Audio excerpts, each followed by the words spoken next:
Buenas tardes a todos y todas.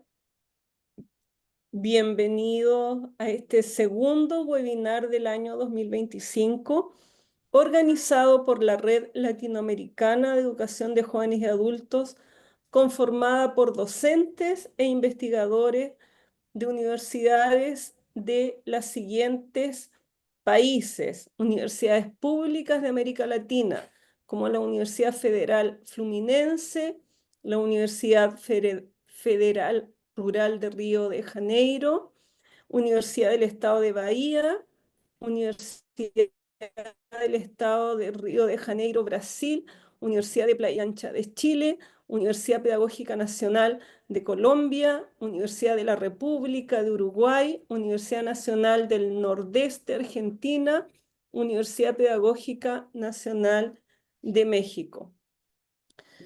Nosotros y nosotras como red, en el documento fundante de nuestra red que se inició el año 2021, uno de los objetivos que nos propusimos es construir y contribuir al debate y a la reflexión acerca de los desafíos de la educación de jóvenes y adultos en América Latina para los próximos años. Hicimos ya un primer webinar con participantes y aliados de nuestra red latinoamericana, que pretendemos que vaya creciendo día a día, y hoy día tenemos 3 invitados y colaboradores de la red de Latinoamérica, donde Diego Guarcini, mi colega, que estamos encargados de la moderación hoy día, vamos a presentar. Diego, adelante. Buenas tardes a todos y todas. Es un placer estar participando otra vez de esta actividad, de que haya un grupo tan diverso en cuanto a ideas para a debatir y también de procedencias diferentes, uniéndonos evidentemente la región latinoamericana. Em, los tres compañeros que van a presentar hoy, el primero es Mario Torres del Corral. Mario es licenciado en Educación Comunitaria con énfasis en Derechos Humanos por la UPN de Colombia, maestrando en Educación por la misma universidad, gestor, docente y formador de formadores para la acción comunal y comunitaria, derechos humanos, convivencia, conciliación y resolución de conflictos. Nos va a hablar un poco de la educación en el contexto del movimiento comunal. Le seguirá Daniela Erices, licenciada en Educación, con mención en Pedagogía, en Historia, Geografía y Educación Cívica por la Universidad Metropolitana de Ciencias de la Educación de Chile, magíster en Educación de Adultos y Procesos Formativos por la Universidad de Playa Ancha de Chile, profesora, coordinadora de proyectos y monitora en educación de jóvenes y adultos. Nos va a comentar un poco de su experiencia en centros integrados de educación de adultos, contexto de educación formal. Y por último, Javier Di Mateo, doctor en Ciencias Humanas y Sociales por la Universidad Nacional de Luján, de Argentina, profesor y licenciado en Ciencia de la Educación, docente, investigador, educador popular y comunitario. Un poco la idea es que cada uno de ellos nos refiera a una presentación de unos 15 minutos y que Sí, luego voy. dejemos un espacio al final para poder compartir preguntas que tengamos para los ponentes. Creo que alguien quería hablar o no me pareció que alguien iba a hablar. ¿No? Bueno, sí, Parece, estamos de acuerdo. Sí, parece que no, Diego, entonces creo que estamos todos de acuerdo y vamos a iniciar. Saludamos también a los compañeros de los diferentes países, de Brasil, de Argentina, Diego que está en Zaragoza, Uruguay, México, Colombia. Bueno, vamos a partir entonces con Mario Torres, por favor, bienvenido. Bueno, muy buenas tardes para todas y todos. De antemano, pues agradecer a la red de educadores de jóvenes y adultos por la invitación Yo básicamente voy a compartirles eh, algunos aspectos relacionados con una de las organizaciones sociales y populares más grandes que hay en Colombia, que son las Juntas de Acción Comunal. Y bueno, pues voy a pasar a hacer una presentación. Por favor, me confirman que esté en pantalla. Perfecto. Listo. Bueno, acción comunal en Colombia es una palabra es muy, que lleva muchos años, está cargada de mucha historia, de varios momentos también, de un desarrollo tanto social como normativo de gran importancia en el país. Y bueno, vamos a ver de qué se trata. La primera parte tiene que ver con esta fotografía, perdón, eh, que rememora de alguna manera la participación de uno de los sociólogos más importantes de Colombia, que es Orlando Fassborda, quien fue alguno de los que, de la mano con el cura Camilo Torres, hacia la década de los 49, bueno, la década de los 40, los 50, inician con una serie de actividades de atención pues a las comunidades rurales de nuestro país. Allí entonces tenemos que ellos inician un acercamiento hacia estas comunidades rurales, empiezan a hacer unas lecturas sociales y encuentran en esas lecturas sociales unos elementos muy importantes que a la postre darán, digamos, origen a este tipo de organizaciones. ¿Sí? Las juntas de acción comunal en Colombia, pues son, en principio, son expresiones sociales organizadas que nos determinan, perdóname que tengo acá un pequeño tema, listo. En principio, las juntas de acción comunal, ¿qué son? Son expresiones sociales organizadas, autónomas, multiétnicas, multiculturales, solidarias, defensoras de los derechos humanos, la comunidad, el medio ambiente y la sociedad civil, cuyo propósito es promover la convivencia pacífica, la reconciliación y la construcción de paz, así como el desarrollo integral, sostenible y sustentable de la comunidad a partir del ejercicio de la democracia participativa. Esta definición que vemos de acción comunal pues está determinada en la ley que la rige, que es la ley 2166 del 2021, que es la última ley comunal que desarrolla, digamos, como el marco jurídico para el funcionamiento. Pero yo pues no quiero dejar pasar un poco algunos elementos que están acá, iniciando por, digamos, esta definición que de alguna manera se ha venido ajustando y acomodando a las realidades en las que hemos venido viviendo y las transformaciones que tiene nuestro país. Para ustedes de pronto es importante saber que en el año 2016 se hace la firma de un acuerdo para la terminación del conflicto y la construcción de una paz estable y duradera a nivel nacional, que fue un acuerdo que se firmó entre las guerrillas de Buenas las FARC tardes, con Guillermo Cardona, ¿me oyen? por parte de las guerrillas de las FARC ¿Aló? y el gobierno nacional. ¿Aló? Buenas tardes, Guillermo. Ya partimos ya con la exposición. Te escuchamos. Bienvenido. Bien, siguiendo entonces con esa idea, pues esta definición obedece en gran medida a esa apuesta que hay. Aquí hay elementos como comunidad y sociedad civil interpuestos en esa visión, donde la comunidad es como el elemento social más cercano, ¿cierto?, de este tipo de organizaciones, y la sociedad civil pues se vuelve un conglomerado un poco más amplio.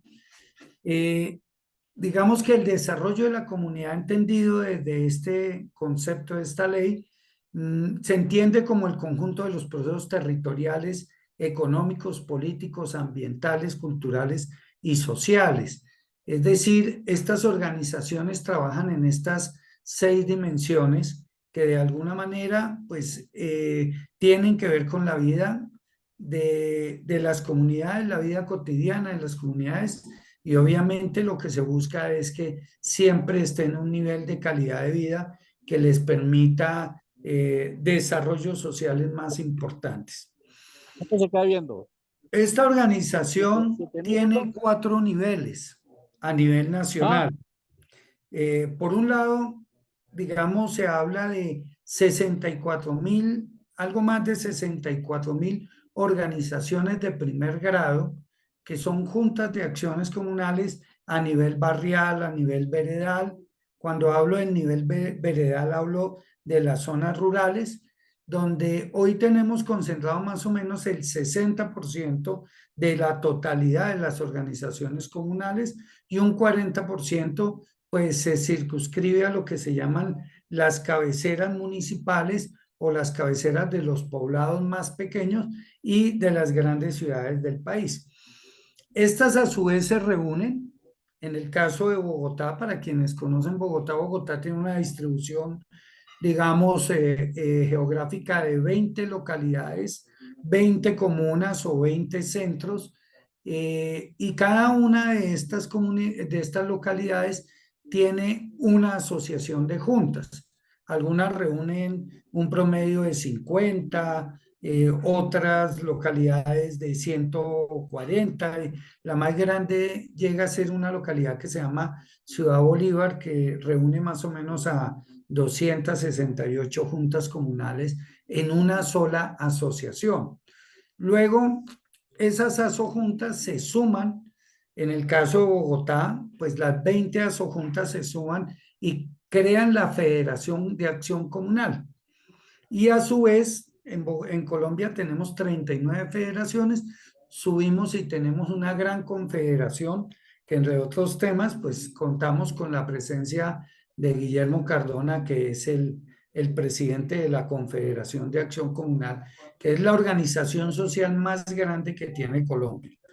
A su vez, digamos que estas organizaciones tienen unas entidades como el Ministerio del Interior a nivel nacional y en el caso, por ejemplo, de Bogotá, unos institutos departamentales o distritales que hacen la labor de inspección, vigilancia y control. Es decir, aquí ya empezamos a vislumbrar un poco el tema del relacionamiento de la organización comunal con el Estado colombiano. Yo he preparado este normograma que lo voy a presentar muy rápidamente. La ley 19 del 58 es el origen de las juntas de acción comunal. La primera junta de acción comunal se creó en un municipio que se llama El Saucio, en el municipio de Chocontá, muy cerca aquí de Bogotá. Y a partir, digamos, de esa fecha, pues nosotros vemos que hay un desarrollo normativo a nivel de decretos, resoluciones, bueno, que más o menos llega hasta el año 1991 y aquí muestro yo un hito mucho más fuerte, donde ahí hay una inflexión frente al tema de la participación, ¿cierto? Pero lo que quiero mostrar un poco es que esa fecha, 1958, tiende a encontrarse mucho con la terminación de la Segunda Guerra Mundial, la presencia, digamos, de lo que se llamó la Alianza para el Progreso en América Latina y obviamente este sector comunitario y social pues entra a ser parte de ese esquema en principio, porque a través de las juntas de acción comunal se empiezan a canalizar acciones de desarrollo en los territorios, la creación de carreteras, la creación de hospitales, de escuelas, a lo largo y ancho de la geografía colombiana y sobre todo el tema también de la alfabetización de las comunidades campesinas de esos momentos y entonces allí la organización comunal se convierte en un polo, digamos, en una organización que en muchos casos en las áreas rurales representaba finalmente al Estado. Era lo más institucional que había en estos momentos. Al punto que, por ejemplo, controlaban el tema de los acueductos veredales, es decir, administraban y prestaban servicios públicos en algunos sectores, pero también acompañaban el desarrollo paulatino, digamos, de las políticas estatales hacia los territorios. Ya en 1991, pues está la Constitución Política de Colombia, una constituyente nueva, y más o menos hacia el año 2002 tenemos la ley 743, que esta ley básicamente trata de generar algunos elementos como la creación de las comisiones empresariales, es decir, un enfoque más economicista y de desarrollo, buscando de alguna manera procesos de autogestión y autosostenibilidad. Porque en los periodos anteriores, pues digamos que las juntas de acción comunal jugaban mucho en el ejercicio de lo político y de la representación política. Aquí había un tema que se llamaban las dietas parlamentarias, que eran unos recursos que le daban a los congresistas para que desarrollaran en sus regiones y en sus espacios de representación, pues actividades, pero eso implicaba una relación no santa entre la organización comunitaria y el político de turno. Es decir, hay un periodo de politización fuerte, de institucionalización también por parte de algunas entidades del Estado, pero entre esos dos actores más la organización comunal, de todas maneras se gestaban algunos desarrollos. Y ya sobre el año 2021, para venirnos, se expide la última norma. ¿Qué es lo importante de eso? Que entre la ley 743 del año 2002 y el año 2021 se crea lo que se llama el Programa Nacional de Formador de Formadores. En el año 2006, la Confederación Nacional de Juntas Comunales con la Universidad Pedagógica y el Ministerio del Interior, quien es el ministerio que rige y acompaña el desarrollo de estas organizaciones, crean el Programa Nacional de Formador de Formadores. Pero solo hasta el año 2025, lo que vemos en rojo, ustedes pueden entender lo que fue una resolución, que es la 0279, que es la que adopta la estrategia de formador de formadores y diseña todo el proceso de quién es un formador, cómo poder llegar a ser formador, cuáles son los requisitos, cómo se organizan las comisiones pedagógicas, tanto a nivel municipal, distrital, nacional. Y entonces allí uno dice, hombre, pasaron algo más de 19 años, un proceso en el cual se logra, digamos, darle un desarrollo. Y en medio de eso, pues encontramos algunos instrumentos como los COMPES, que son, es el Consejo Nacional de Política Económica y Social, que desarrollan algunos recursos y algunos directrices y orientaciones para el desarrollo de la organización. Entonces, ya metiéndonos de mano en esto, entramos a lo que es una junta comunal. Y lo primero es que son organismos que tienen un componente de dirección, administración, de control, de ejecución, de representación y de conciliación.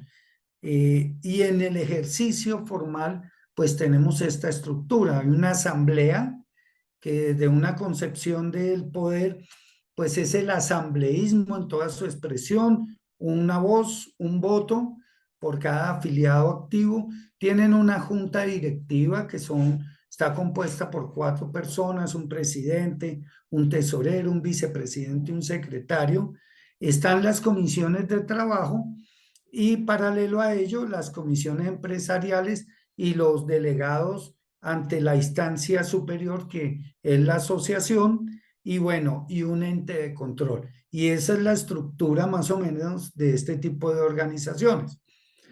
Para entrar ya en materia de lo que nos compete a nosotros, pues el programa Formador de Formadores básicamente presenta herramientas conceptuales y metodológicas que permiten a los facilitadores implementar el programa de formación o de capacitación. Así como hay una estructura administrativa de una unidad de base, la asociación, la federación y la confederación, los formadores también están estructurados por formadores, por ejemplo, locales, en el caso de Bogotá, o municipales, que hacen capacitación directa a los dignatarios, así se llaman los directivos de las juntas. Estos dignatarios reciben una capacitación ahora de acuerdo a la nueva ley mínimo de 60 horas, pero para ellos poder hacer esa capacitación deben también formarse mínimo con 120 horas, que son capacitaciones que las dicta la Federación Comunal, es decir, el órgano superior, o si yo quisiera ser un formador departamental o un formador a nivel nacional, pues es la Confederación Nacional la que me certifica a mí poder hacer esa labor.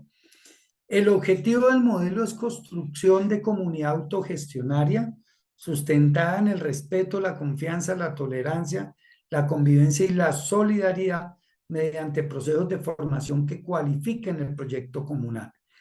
Allí se ha venido insistiendo mucho que ese proyecto comunal pasa por algo que se llaman los planes de desarrollo estratégicos comunales, que a decir de la orientación que tiene esta confederación, estos planes deben estar diseñados más o menos a unos 12 años. Rápidamente, la estructura del diálogo de saberes es 6 momentos pedagógicos. Primer momento, nuestros saberes, que son las experiencias previas.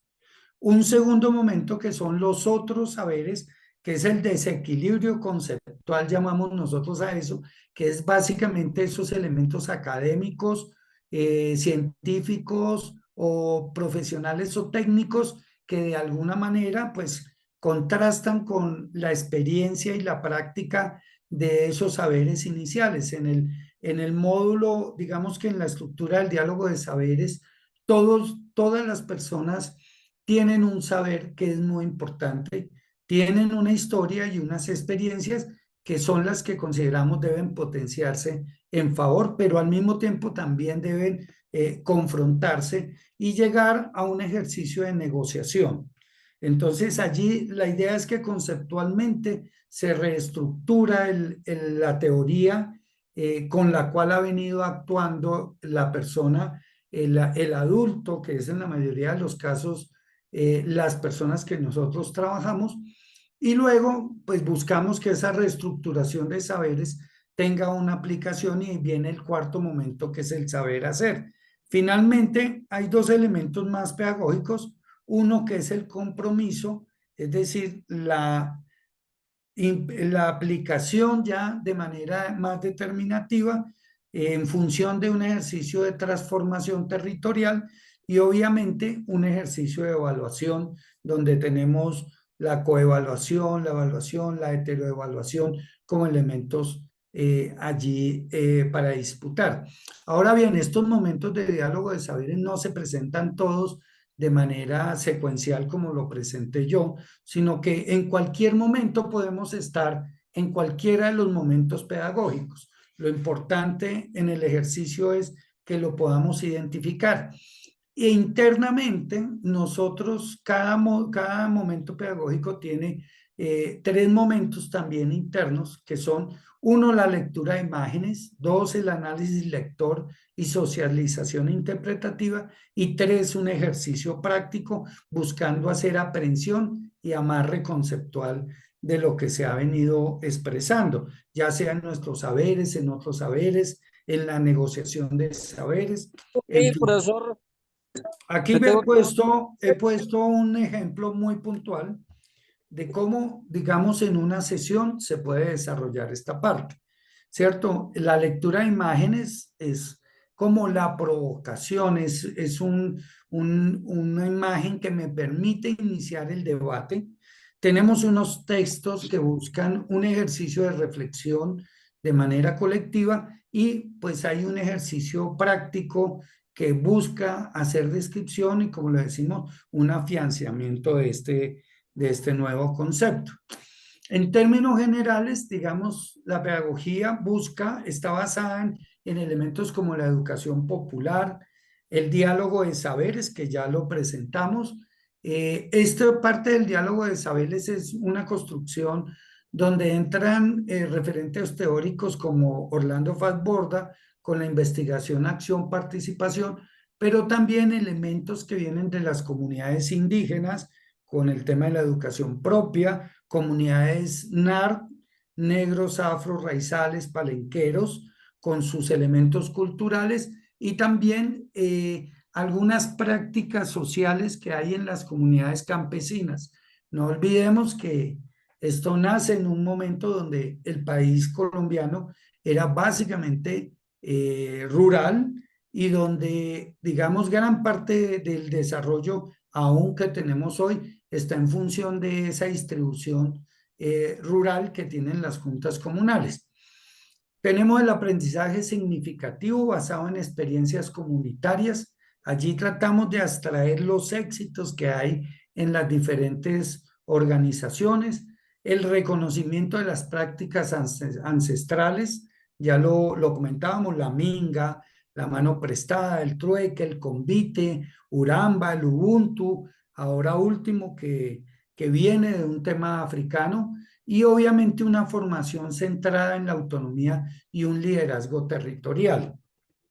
Bien, nosotros entonces dentro de los ejercicios metodológicos tratamos de desarrollar mucho los enfoques participativos con construcción colectiva. Ya hablábamos del asambleísmo y nos parece muy importante en este ejercicio entrar hacia el tema de la construcción de los liderazgos colectivos.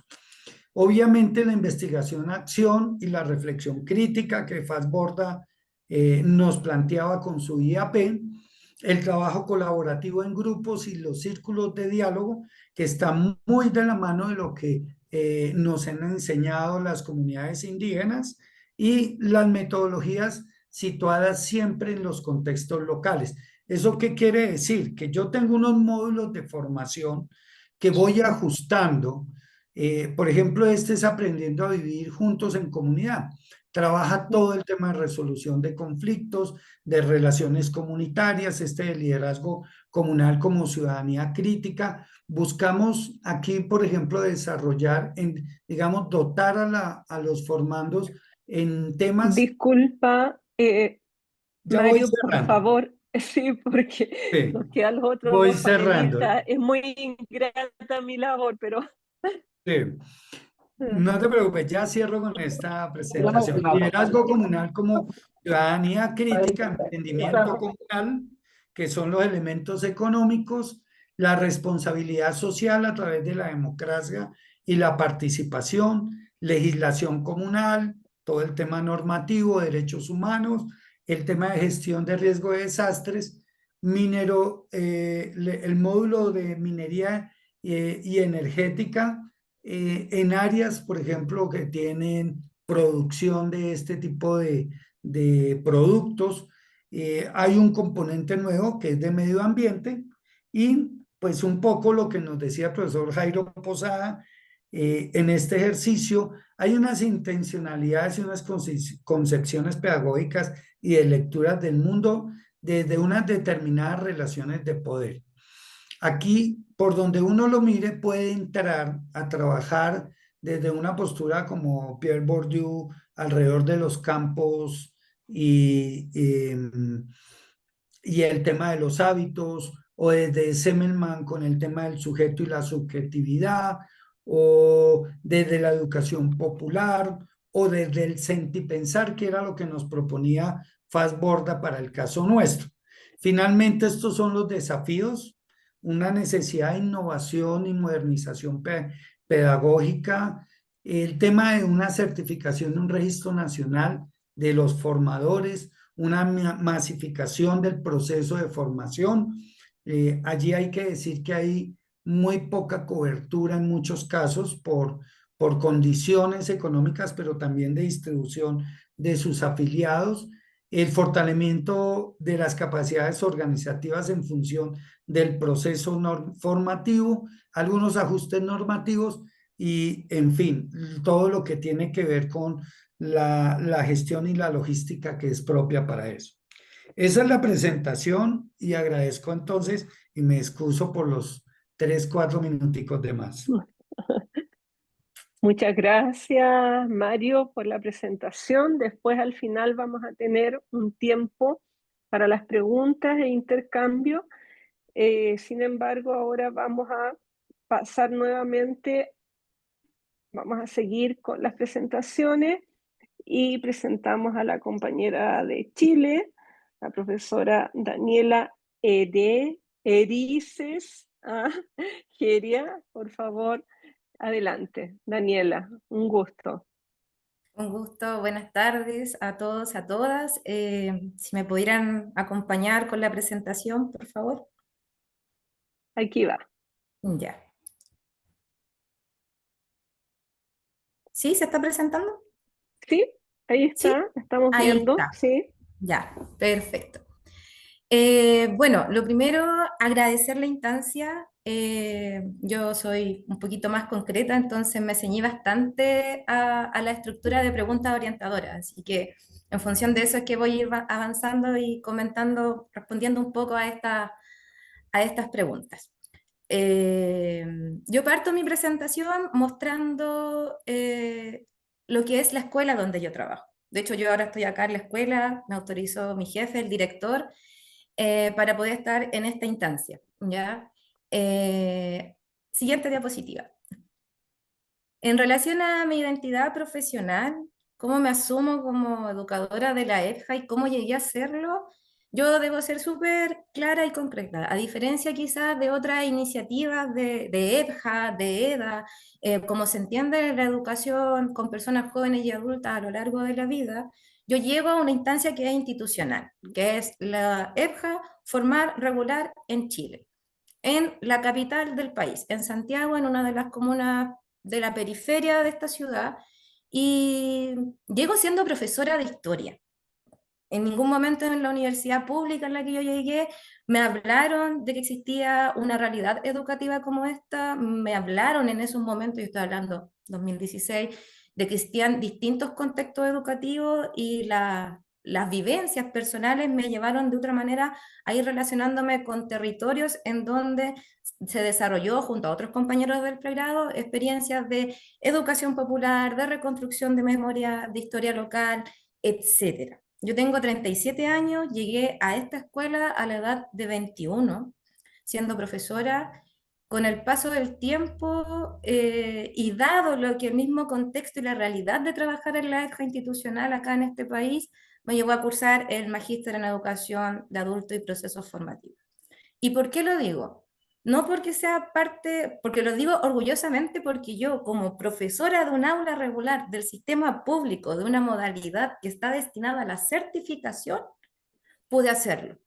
Pude tomar y decidir formarme para investigación en contextos en que en nuestro país la educación pública está precarizada, en contextos en que la educación pública está siendo cuestionada, en contextos en que también esta misma modalidad en los 15 años que yo llevo ha dado una lucha constante desde las bases y desde los distintos actores por visibilizar la existencia de esta modalidad. Entonces, por lo tanto, ¿cómo llego yo? Por un recorrido, ¿cómo llego yo? Por una oportunidad, pero también por la decisión de quedarme. Cuando yo llegué a esta escuela, eh, personalmente era un mundo totalmente distinto. Yo tenía estudiantes que tenían mi edad y ya eran madre de 3 hijos. Nunca nadie les preguntó por qué habían dejado de estudiar. Y en esta escuela, en ese tiempo, yo estoy hablando 2011 más o menos, nunca nadie preguntó por qué llegaron a estudiar. Entonces, mi identidad como educadora de la EFJA se va formando en la práctica y en el reconocimiento de quiénes son les estudiantes con los cuales yo me relaciono. Porque En la actualidad, 2025, yo tengo 300, aquí en la escuela hay 326 estudiantes y el rango de edad es entre los 14 y los 75 años, que están estigmatizados, que el discurso, la narrativa que por mucho tiempo reinó en una modalidad como lo es los SELLA, los terceras jornadas, la modalidad regular que da el Estado para las personas que no han completado sus estudios secundarios y básicos, es que experimentaron el fracaso, son totalmente vulnerados, que tienen bajo rendimiento escolar, que sus trayectorias son intermitentes, interrumpidas, totalmente con una carga negativa respecto a cómo el estudiante llega acá. Entonces, en ese sentido, yo me empecé a asumir como una educadora, como una profesora, que tenía que empezar a conocer quiénes son estos estudiantes y a darle un sentido de reconocimiento. ¿Cómo un estudiante que tiene 3 hijos, que tiene 25 años, va a fracasar en la vida si mantiene una casa? Y si efectivamente es vulnerado o vulnerada o experimenta una trayectoria educativa intermitente, es porque hay contexto, hay situaciones que hacen que esa persona haya dejado de estudiar.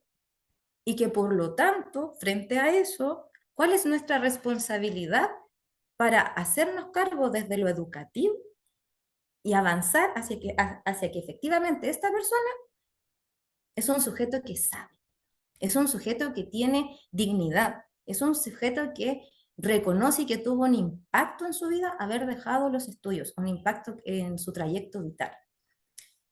Desde ahí, con todo esto que estoy mencionando, es como yo me asumo como educadora, con convicción, en construcción y en disputa todo el rato para que esta modalidad no se siga regularizando en una estructura formal muy propia de las escuelas que regularon o que desarrollaron prácticas exclusivas en el sentido de que excluye, perdón, a estos estudiantes que llegan a la escuela. Siguiente diapositiva, por favor. ¿Qué principios educativos guían mi práctica y qué valores y actitudes busca promover? Ya, primeramente, el principio educativo tiene que ver con un principio de justicia educativa, en donde la escuela, esta escuela pública, esta escuela EPJA en la que yo trabajo y en la que no solo yo trabajo, sino muchos compañeros y compañeras a lo largo del país, hemos entendido el lugar vital y significativo que puede tener en la vida de las personas poder terminar su escolaridad y cómo eso permite ampliar horizontes posibles para ellos el día de mañana, ¿ya? En ese sentido, junto con el principio o el enfoque de la justicia educativa, también está el del reconocimiento. El sujeto con el cual yo me relaciono dentro de la sala de clase y fuera de ella, también es un sujeto que conoce, que construye conocimiento y que desde ahí, de una u otra manera, hay que relevar la importancia dentro de los procesos pedagógicos y dentro de lo que se intenta en la escuela, contribuir a que proyecte hacia horizontes mayores a la escuela. ¿Ya?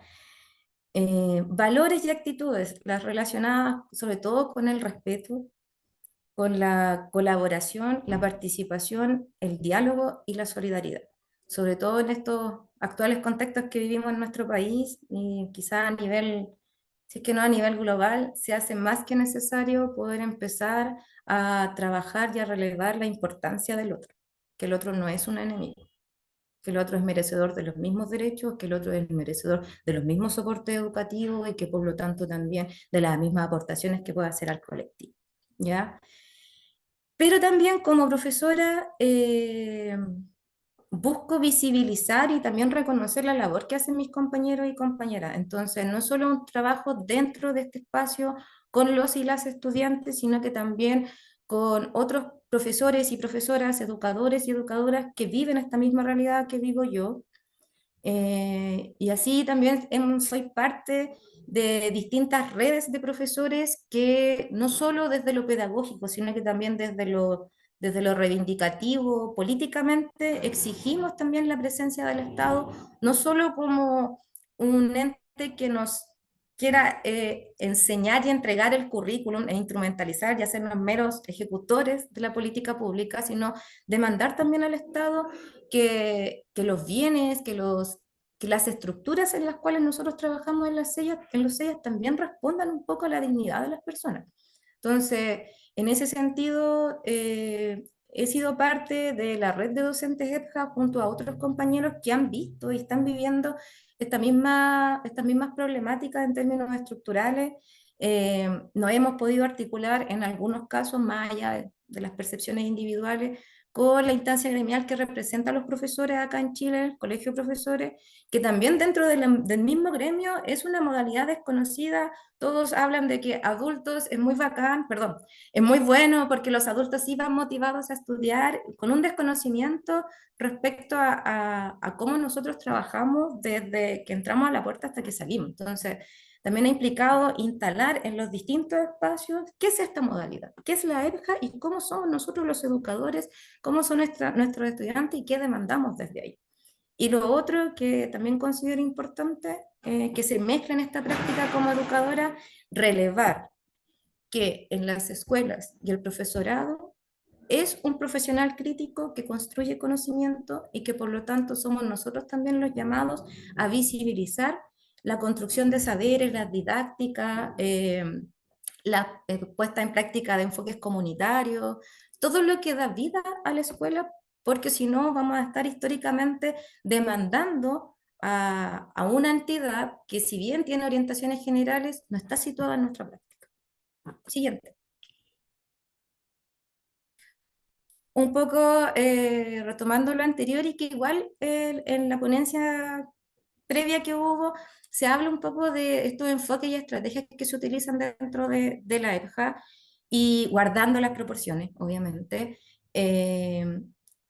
Acá la práctica que nosotros tenemos y bajo la cual nosotros nos situamos y la que yo me sitúo personalmente es un enfoque socioeducativo crítico con dinámicas participativas, dialógicas, con trabajos en terreno, con acercamiento a la comunidad, con proyectos de servicio en la comunidad y servicio aquí dentro de la misma escuela, en donde lo que más se destaca es la posibilidad del diálogo dentro de la sala de clase y fuera de ella. O sea, los estudiantes valoran estas dinámicas de paridad relacional y alternancia y protagonismo que pueden asumir dentro de las clases. Ese es uno de los enfoques que nosotros tenemos acá en la escuela y en donde hacemos bastante énfasis en que los estudiantes demuestren que saben y también demuestren que pueden construir conocimiento a partir de lo que nosotros también podemos contribuir. Sin embargo, hay que decir que esto no es una práctica constante de todos. A la EBJA todavía le falta dar esa disputa, por lo menos acá en Los Sellas, dar esa disputa entre el modelo escolarizante de la escuela regular e incorporar prácticas de pedagogía social, educación popular, de saberes comunitarios, de otro tipo de metodologías participativas. Siguiente. Siguiente diapositiva. ¿No? ¿Sí? Siguiente. Algo Siguiente. pasó por ahí, siguiente. Necesitamos la que viene.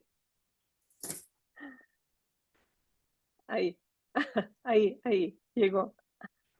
Bueno, y un poco relacionado, que ya también se ha mencionado, lo mencioné, ¿a qué tipo de sociedad aspira a alcanzar? A una sociedad solidaria, a una sociedad inclusiva, a una sociedad más justa, en realidad, y en estos contextos vuelvo a insistir, en donde parece que mirar al otro es bastante peligroso, a una sociedad que pueda vislumbrar y construir horizontes posibles fuera de lo que se nos está señalando que es el modo de vida, que es un modo de vida muy acorde a dinámicas mercantiles, individualistas, ecocidas, patriarcales. Si no apostamos a contribuir en esta lógica de que el otro es un legítimo otro, creo que se nos vienen un contexto futuros bastante negativos, presentes bastante desesperanzadores y por lo tanto nosotros tenemos que, como educadores, o por lo menos yo como educadora, combatir esa desesperanza, porque he visto en estos 15 años el impacto en el sujeto de lo que implica terminar sus estudios y ver que hay opciones de vida distintas a las que siempre pensaron que podían acceder, o a las que siempre se les negó incluso. Y hay que avanzar hacia eso, ¿ya? Como podamos, insistir, persistir y nunca dejar de dar la disputa por lo menos. Eso, gracias. Muchas gracias, Daniela. Vamos entonces con nuestro próximo panelista, Javier. ¿Estás por ahí? Estoy por acá, buenas tardes. Sí, Muchas gracias, compañeras, compañeros, por la invitación. ¿Se escucha bien? ¿Sí? perfecto. Sí, Tenía mis dudas con mi conexión, cómo andaba. Bueno, yo estoy hablando desde la periferia de Buenos Aires, en realidad estoy a 70 kilómetros de Buenos Aires, en una localidad que se llama Luján, y la mayoría de las prácticas de las que voy a hablar tienen que ver, transcurren en esa zona y un poco también, en buena medida, más en la periferia de la ciudad, en la zona menos rural y más urbanizada, en la periferia oeste de la ciudad, por un poquito para ubicar mi campo de actuación. Y voy a tratar, como la compañera que habló recién, de ceñirme mucho a las consignas para poder incluso leer un poquito para no irme de los 15 minutos mucho, ¿tá? Porque como muchos y muchas educadoras de la EDJA tenemos esa capacidad de ser bastante conversadores y que nos gusta mucho el diálogo, entonces a veces nos entusiasmamos y hablamos un montón. Pero voy a tratar de leer y en todo caso después amplío alguna cosa que alguien quiera profundizar. Hay una pregunta por la identidad. Yo Oye, también traje perdona, sí, disculpa, ¿quieres que compartan tu presentación?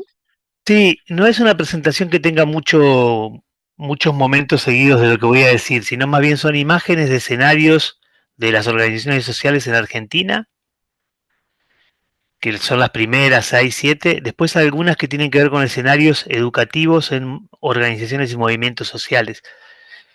Por ahí para ilustrar algunas cosas que voy contando, pero no es que están atadas a mi discurso necesariamente, así que por ahí se pueden ir pasando cada minuto a una o a la siguiente.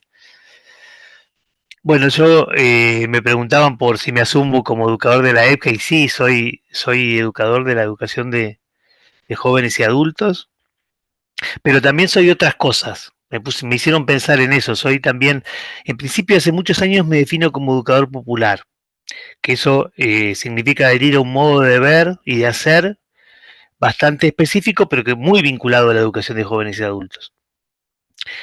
También soy un militante social y político, o sea, creo que hay que cambiar la realidad y eso para mí también tiene que ver con mi profesión, tiene un componente educativo. Y también pienso que soy educador y pedagogo, en el sentido de que como educador me propongo pensar sistemáticamente el hacer y ver si puedo generar propuestas de acción que involucren a más compañeras y compañeros. Y últimamente también tengo otra identidad que es la de investigador. Yo estaba muy renegado con la identidad de investigador, pero ahora he encontrado que puedo ser investigador muy cerquita de mi rol de educador y de educador de la EDJA. Después hay una pregunta de cómo llegué a eso. Bueno, yo empecé muy joven a trabajar en la educación de jóvenes y adultos como alfabetizador. Y después fui muchos años profesor de escuela secundaria. Hoy solamente soy profesor universitario, aunque desarrollo muchas prácticas con trabajadoras, trabajadores jóvenes, adultos de sectores populares en el marco de movimientos sociales. Esa es mi práctica de extensión universitaria con estudiantes universitarios también. Llegué a la EDJA por mi formación universitaria, que estaba en diálogo con mi vocación de militancia desde la educación. Yo fui parte de procesos de militancia que incluían una dimensión educativa fuerte. Siempre cerquita de procesos de organización vinculados a derechos sociales vulnerados, al trabajo, a la falta de ingresos, a la alimentación, a lo que después empezamos a llamar de manera más sencilla, pero también más profunda, a las luchas por la vida. Y trabajo en una universidad muy particular, porque tiene una carrera específica de enseñanza secundaria en la EDJA, una división docente que incluye como 30 personas que trabajan en educación de adultos, eso es muy particular, y una maestría en educación popular de adultos también. O sea, es un lugar muy lindo para trabajar desde la EDCA, porque hay muchas compañeras y compañeros discutiendo la modalidad, discutiendo las prácticas. Nosotros le llamamos modalidad en Argentina a lo formal, ¿no? Aunque mi inserción laboral en la universidad es en el campo de la pedagogía, de la educación de jóvenes y adultos, en movimientos populares. Bueno, por ahí paso a la segunda pregunta, que tiene más que ver con saberes, valores y actitudes. Y ahí, bueno, también me hicieron pensar bastante. Me parece que el problema ético tiene que ver sobre todo lo planteó Paulo Freire de una manera bastante lúcida y yo lo vivo de esta manera. Es la lucha contra la manipulación, lo que Freire llamó al principio de su pensamiento la invasión cultural, o sea, la lucha porque la persona con quien trabajamos, los colectivos con quien trabajamos desarrollen pensar propio y no repitan mensajes que uno desarrolla o sean orientados a ciegas, ¿no? O sea, el riesgo de la manipulación y después el riesgo de la neutralidad. O sea, yo creo que en el plano ético nosotros tenemos que asumir la dimensión política y asumir el riesgo de que nuestra acción puede influenciar a los estudiantes universitarios de los movimientos populares, los podemos influenciar, y eso es un riesgo, ¿no? Porque lo que queremos es construir cabeza propia, pensamiento autónomo. Y la pregunta esa también remite al tema saberes, a la cuestión de los saberes que ya los compañeros que me precedieron lo plantearon. Por ahí lo puedo decir sintéticamente. Bueno, todos acá, Daniela y Mario dijeron esto: existen diferentes formas de saber, existen saberes de la experiencia, existen saberes que están articulados a tramas culturales y existen saberes más descontextualizados y más formalizados, ¿no? Y entonces asumo que no hay superioridad de ninguno de estos saberes. Y que creo que sí hay una exigencia para quienes trabajamos en educación de adultos, que es partir de los primeros, partir de los saberes de la experiencia y de los saberes reconociendo las tramas culturales en las que están construidos esos saberes. Y que a fin de cuentas la articulación entre saberes se resuelve en la práctica, en el hacer. Sobre todo cuando, por la influencia que tiene en mi pensamiento, el hecho de trabajar con sujetos que actúan colectivamente, ¿no? Que hacen cosas juntos.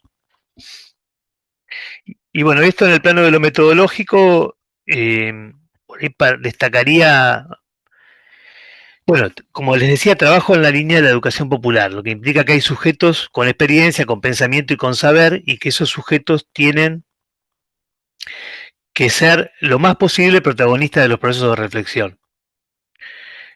Nosotros trabajamos con el equipo del que soy parte con acuerdos respecto de las tareas educativas y de producción de conocimiento que realizamos, acordando con los grupos los sentidos de la tarea, los temas de la tarea, la temporalidad, o sea, pensando que un elemento democratizador del proceso de conocimiento formativo tiene que ver con que los colectivos sean dueños de las decisiones más importantes de los procesos.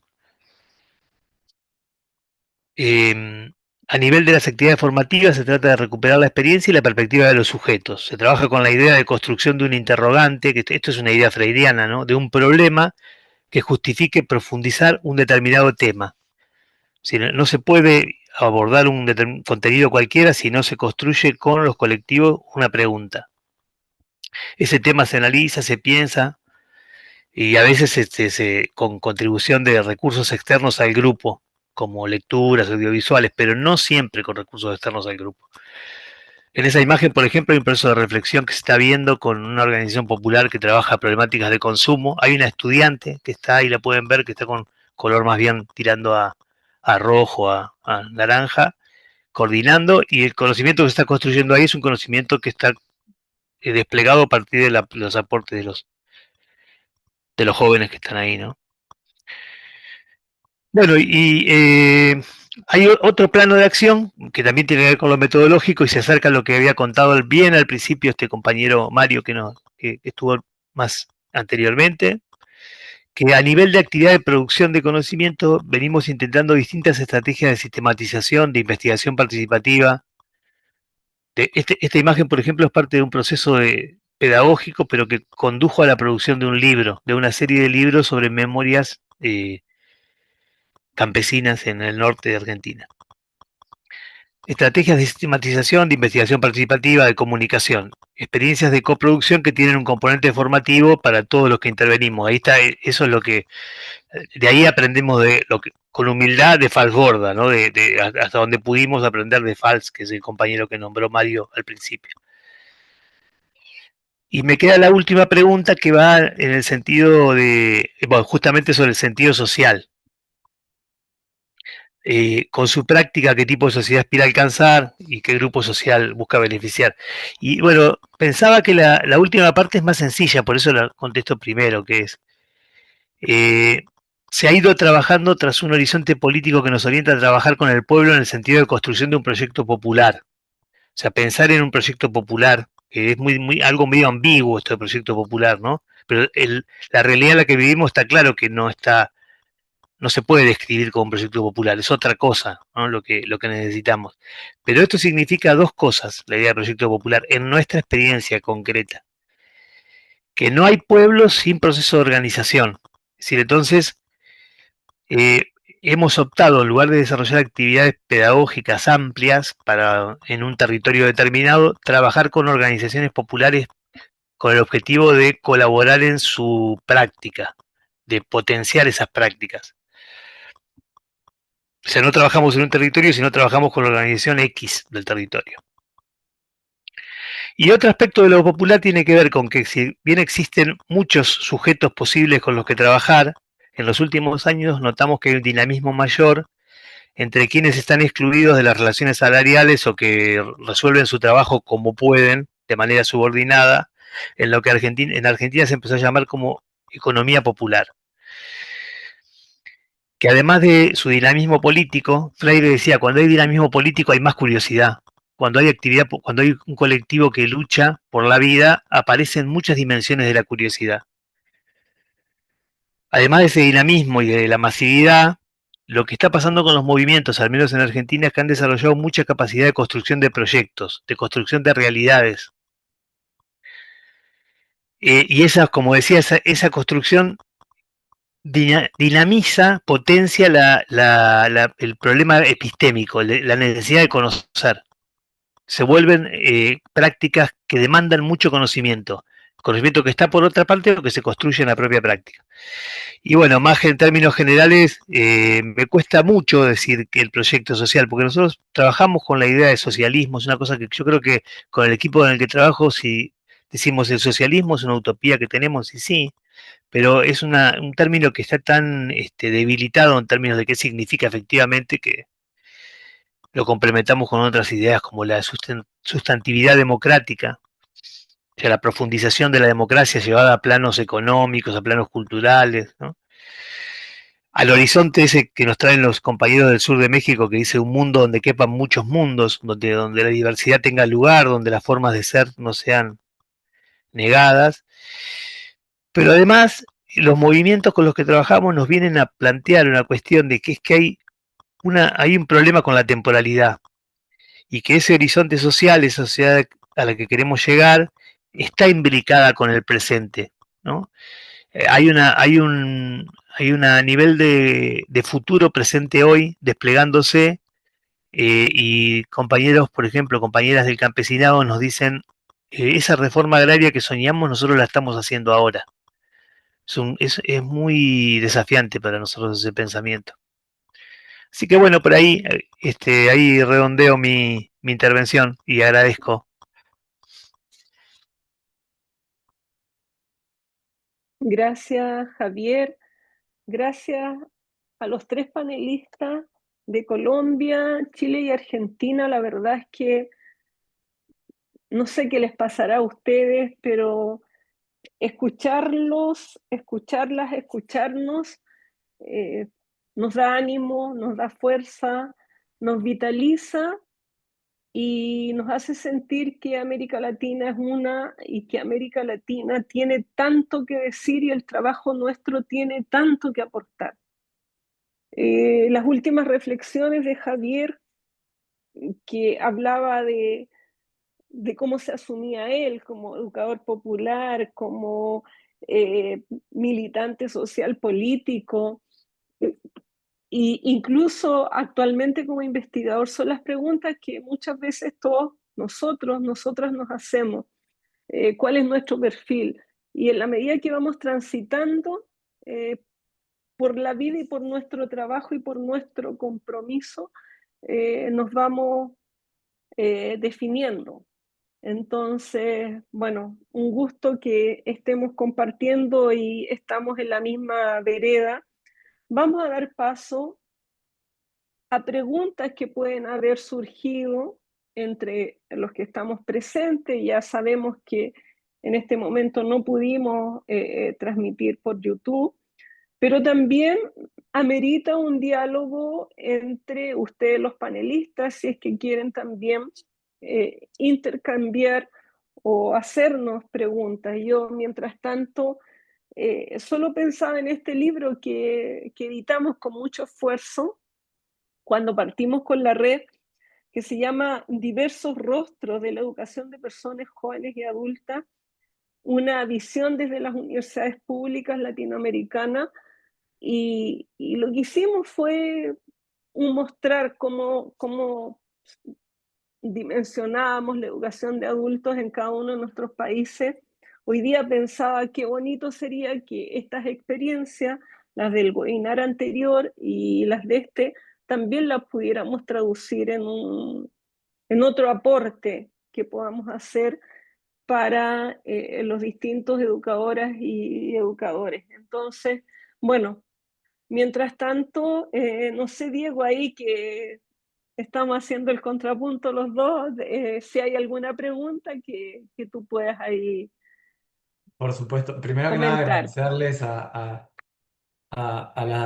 los dos compañeros y a la compañera. Creo que han hecho aportaciones muy interesantes. Y tal vez proponer una pregunta general para los tres, para animar un poco el intercambio.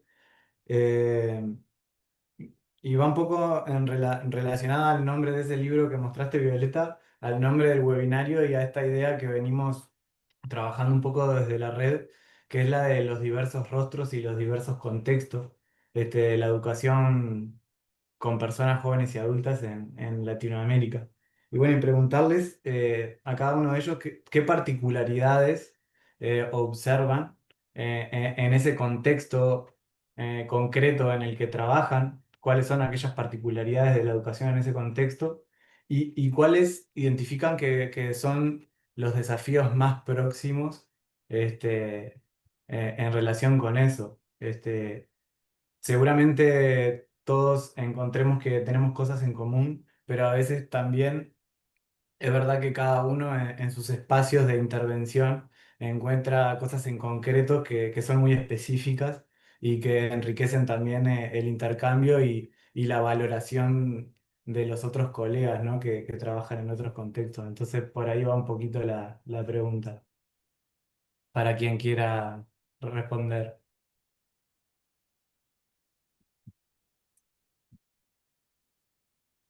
Bueno, no sé quién parte, es un conversatorio abierto, así es que aprovechemos los minutos para hacer esta reflexión que nos eh, otorguemos un espacio en la vida para poder dialogar. Yo creo que es casi un regalo, un autorregalo que tenemos de conversar de estos temas. Así es que no sé quién quiere de los tres partir, por favor tómense la palabra. Gracias. Bueno, yo me la voy a tomar. Digamos que les conté un poco sobre ese espacio que es la organización comunal, pero obviamente hay unos elementos mucho más que no se pudieron presentar. Yo particularmente, por ejemplo, me vinculé a la organización comunal a los 16 años.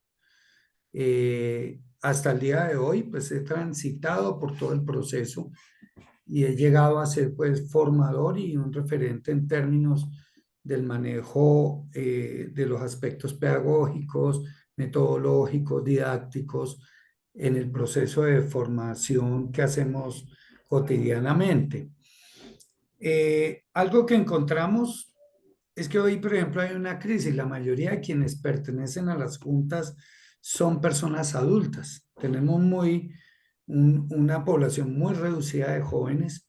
Sin embargo, nosotros hemos dado un poco más el salto hacia un programa que se llama Los Comunalitos, que son, digamos, niños mayores de 7 años en los que queremos trabajar los temas sobre todo de participación y democracia.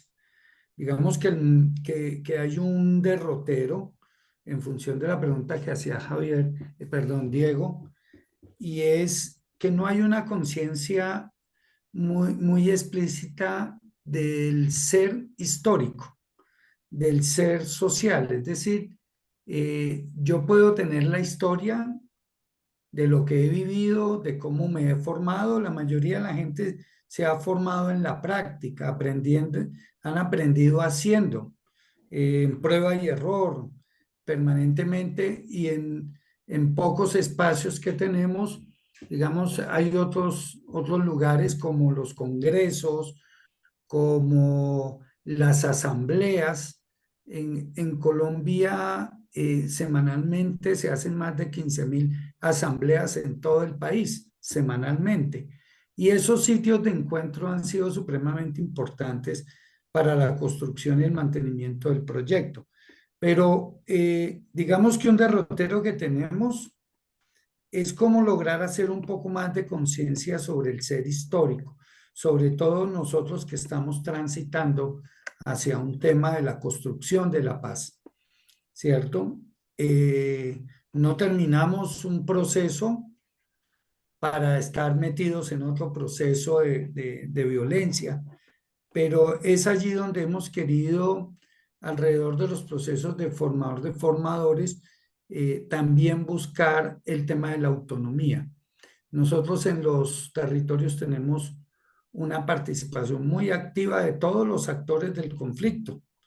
Hay zonas donde confluyen 3, 4 actores del conflicto y donde algunas relaciones relacionadas con el tema de la democracia, el tema del poder, el tema de la solidaridad, todo, digamos, entra en tensión en un momento determinado. Lo que hemos venido logrando con esto es, de alguna manera, también construir un ser comunal con una visión un poco más pausada, en relación con que con ningún actor nos vamos de manera directa. Es decir, estamos transitando hacia esos temas de autonomía que nos parecen claves en estos momentos, porque creemos que la paz se construye desde también del horizonte que nosotros visualizamos dependiendo de donde estemos. Aquí voy a meter un puntico y con esto termino. Nosotros tenemos una concepción de paz desde las comunidades indígenas, desde las comunidades negras, desde las comunidades campesinas, pero también desde los aspectos de los territorios. Y allí es donde, digamos, el movimiento comunal ha entrado a ejercer una representación, y donde el reto particular es cómo rápidamente logramos dotar a este líder comunal o a estos líderes comunales de elementos que les permitan, por ejemplo, ser más incidentes, en planificar mejor, en tener mejor capacidad de negociación frente a los actores, frente al Estado, pero también frente a sus mismas comunidades, porque obviamente pues las comunidades son heterogéneas en su construcción global.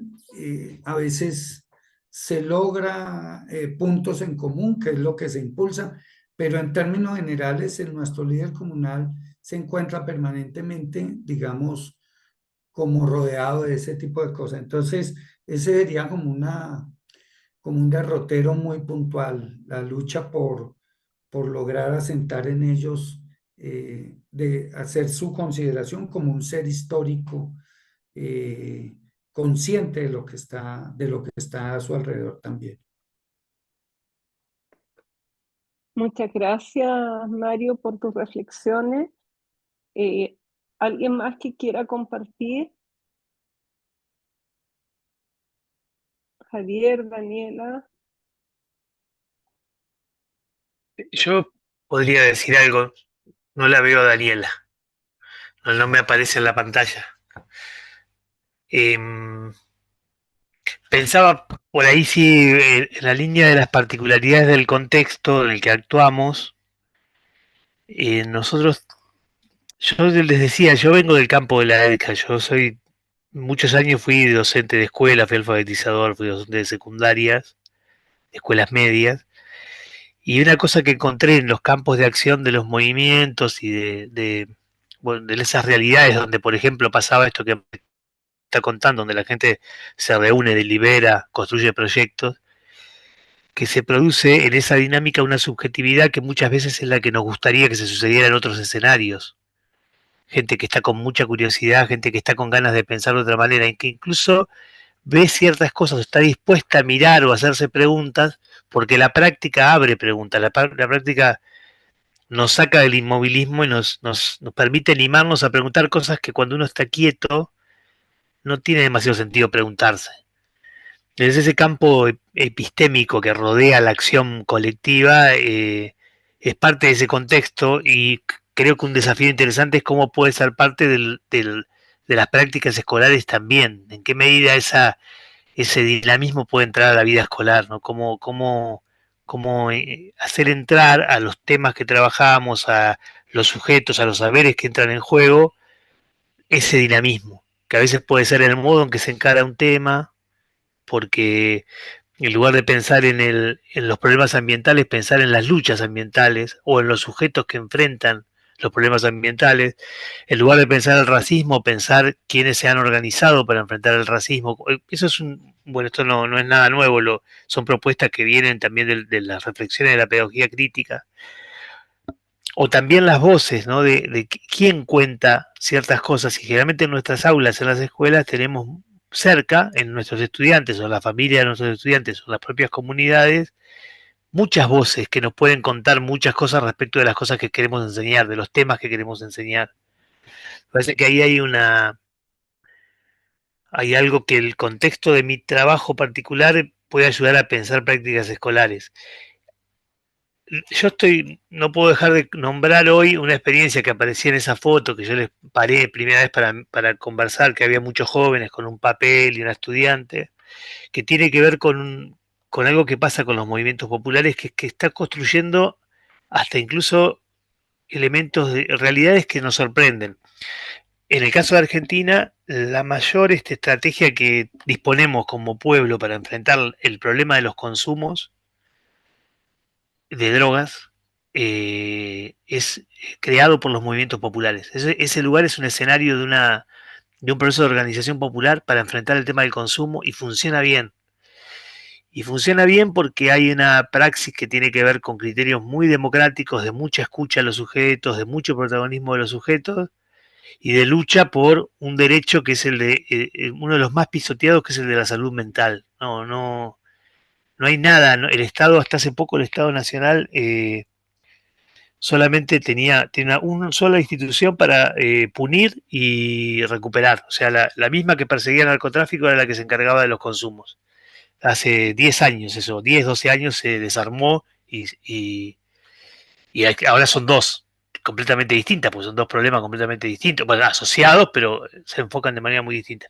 Y eso lo construyó el movimiento popular. Entonces, como nosotros seguimos sorprendidos de la capacidad que nuestros pueblos tienen de entrarle a los problemas, a veces con mucha lucidez, con efectividad, y cuánto tenemos para aprender de eso, ¿no? Creo que es un desafío que sería lindo también que se pueda pensar desde el lugar de las escuelas, desde los educadores y las educadoras. A eso me remitió la pregunta de Diego. Gracias, Javier. Daniela. ¿quieres comentar algo? No te veía, Javier, dice en su pantalla. Acá estoy, Javier. Sí, tomando un poco lo que comenta Javier, efectivamente, o sea, no es que en las escuelas, a ver, no es que en las salas de clases de la EFJA regular no existan experiencias o no existan puestas en práctica de dar vuelta, efectivamente, si hablamos de racismo, hablamos de las luchas también. Si hablamos de precarización laboral, también vamos a hablar de movimiento obrero. Entonces, pero efectivamente, como bien me dijo un gran maestro de la educación popular y de educadores que trabajan con jóvenes y adultos, ¿por qué yo quiero seguir trabajando en una estructura institucional que al parecer está un poco bastante desajustada? Y es efectivamente porque para el caso de donde yo trabajo en el territorio es donde llegan las personas y sobre todo una particularidad del contexto en el que estoy, llegan los jóvenes. Nosotros acá en Chile, en un porcentaje no menor, según el último estudio del ministerio, el 85% de la matrícula de los SEIA, vespertinos, tercera jornada, está siendo matrícula joven entre los 17 a los 25 años. Y por lo tanto, lo que antes se concebía como un mundo adulto o en clave adulta, ahora está entrando en tensión y en nuevos desafíos porque tenemos este encuentro. Yo no hablo de encuentro. Y muchos compañeros y compañeras con los que yo trabajo acá también lo vemos desde el encuentro. Pero hay también un cruce y una tensión intergeneracional potente en este momento, en donde si bien los profesores y estas subjetividades existen, todavía no están definidas al 100%. Y el docente, el educador de la EPJA formal experimenta un híbrido de ser profesorado regular, escolar, pero que entiende que dado el contexto debe ir más allá en sus propuestas relacionales, participativas, metodológicas, porque se demanda así. Sin embargo, todavía está en esa tensión. Y de acuerdo a las investigaciones y a la misma experiencia mía y a la investigación que yo hice para el magíster, el papel central, bueno, fue un estudio de casos, pero habría que ver si efectivamente es así, pero el papel central para que los estudiantes terminen su trayectoria educativa en los SEIA es el papel del profesorado.